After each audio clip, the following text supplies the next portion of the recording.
అందరికీ మరణాత. ప్రభునామములో మీ ఎల్లరికూ తెలియజేయుచున్నదేమనగా, శ్రమ వస్తుందని, బాధలు వస్తున్నాయని, కష్టాలు వస్తున్నాయని, నష్టాలు వస్తున్నాయని, అనుకున్న పనులు జరగటం లేదని ప్రభునామములో విసుగు చెంది ఉన్నారా? దేవుని ప్రియ సహోదరులారా, ఈ దినము దేవుడు మీతో చెప్పుచున్న మాట ఏమిటంటే, ఆలస్యమైనంత మాత్రమున అవి నెరవేరవనవద్దు. కాలము పరిపూర్ణము కాగా ఖచ్చితముగా నెరవేరునని దైవజనులు దేవదాసయ్య గారు చెప్పినట్లుగా, ఒక కాలము రాబోవచ్చు ఉన్నది, ఒక సమయము రాబోవచ్చు ఉన్నది. నిర్ణయ కాలమున ప్రభువు నీవనుకున్న కార్యమును జరిగించి నిన్ను తలగా నిలబెట్టబోయే సమయము రానున్నది.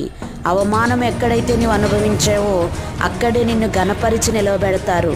వాటన్నిటికీ గొప్ప సాక్ష్యముగా ఉండటానికే ఈ శ్రమకాలము, శోధన కాలము, కష్టకాలము, నష్టకాలము కనుక విశ్వాసముతో నిలబడాలి.